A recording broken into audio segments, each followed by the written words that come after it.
मोरया.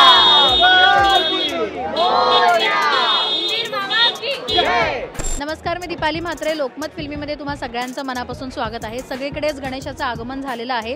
लाडका बाप्पाला घेण्यासाठी सगळेजण उत्सुक आहेत आणि आता माझ्यासोबत विवेक सांगरे आणि त्यांची संपूर्ण फॅमिली आहे. स्वागत आहे लोकमत फिल्मीमध्ये. थँक्यू. मोरया. मंगलमूर्ती मोरया. आणि आत्ताच बाप्पाच्या आगमनासाठी आपण केवढी वर्षभर वाट बघत असतो आणि फायनली यंदा कितवं वर्ष आहे विवेक? यंदा बाप्पाचं 14वं वर्ष आहे आणि पहिलं वर्ष आहे जे मी लालबागमध्ये आलो आहे. खुद्द लालबागमध्ये आलो आणि बाप्पा लालबागच्या घरात विराजमान होणार आहेत. सो मी खूप जास्त एक्सायटेड आहे. पण मूर्तीच्या बाबतीत काय आहे यावर्षी? कशा प्रकारची मूर्ती विवेकने पसंत केली आहे किंवा काय होतं बाप्पाचं रूप? गेले काही वर्ष ना जेव्हापासून कोविड आला त्यानंतर मी एक गोष्ट एक खुणगाट बांधून घेतली होती की मूर्ती असेल तर ती शाडूच्या मातीची असेल आणि यावर्षी देखील शाडूच्या मातीची मूर्ती आहे. आणि मला असं वाटतं की कुठेतरी पर्यावरणासाठी हातभार लावणं गरजेचं आहे. लोकांना सतत उपदेश करण्यापेक्षा तुम्ही हे करा, इको फ्रेंडली वापरा, माझ्यापासून सुरुवात होणं खूप जास्त गरजेचं होतं. सो ती मी माझ्यापासून सुरुवात केली आहे. तुम्ही उद्या येऊन डेकोरेशन बघायला असतो, डेकोरेशन सुद्धा इको फ्रेंडली आणि तसंच आहे. कुठेही काही असं आर्टिफिशियल प्लास्टिक किंवा थर्मोकॉल या गोष्टींचा वापर अजिबात केलेला नाही आहे. सो आणि बाप्पाची मूर्ती बेसिकली ती शाडूच्या मातीतच मला एक स्वतःला रिअलाईज झालं गेल्या 5-6 वर्षात की ती शाडूच्या मातीतच खूप छान आणि सुंदर दिसते. पण विवेक, यावर्षी बाप्पाकडे खरं तर तुझं मागणं पूर्णच झालंय. तुझं स्वतःचं हक्काचं घर लालबागमध्ये झालंय. काय यावर्षी तुझं बाप्पाकडे खरोखर मागणं असणार आहे? आत्ता जस्ट आगमन झालंय. हो, जे आता घर झालंय त्या माझ्या खूप स्वप्नांपैकी एक छोटंसं स्वप्न पूर्ण झालं आहे. अजून खूप स्वप्न आहेत जी बाप्पाला पूर्ण करायची आहेत. ऑफकोर्स त्यासाठी मी मेहनतसुद्धा तितकीच घेणार आहे. सो बाप्पाला इतकंच म्हणणं आहे की जसं आत्तापर्यंत तू माझ्या पाठीशी उभा राहिला आहेस, मी जशी मेहनत करतो त्याचं फळ मला देतोयस, तसंच यापुढेही देत राहा.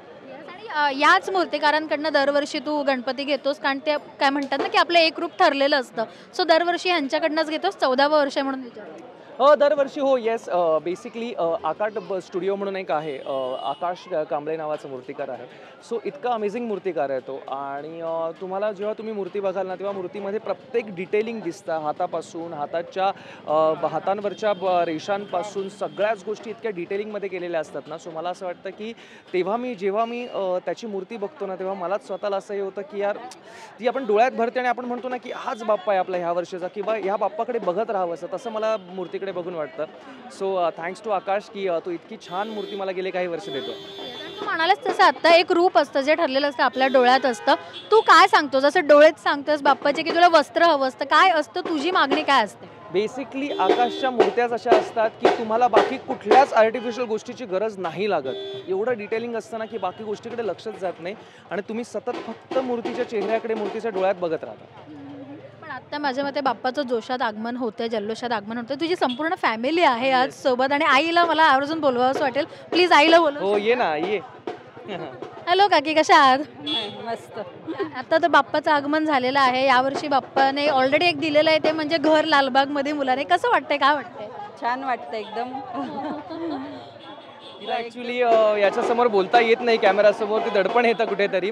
पण तिची स्वतःची इच्छा होती, कारण घेतलंय 2 वर्षांपूर्वीच, पण ते पोझिशन मिळणं, मग इंटेरियर होणं.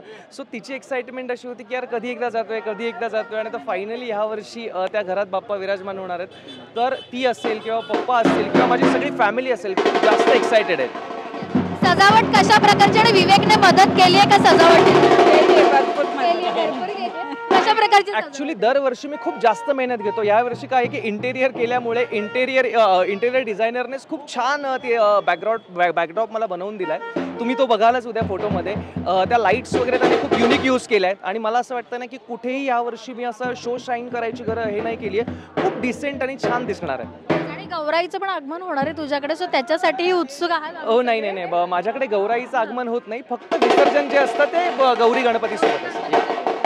Thank you so much. आणि पुन्हा एकदा बाप्पाचं आगमन झालेलं आहे. गणपती बाप्पा मोरया.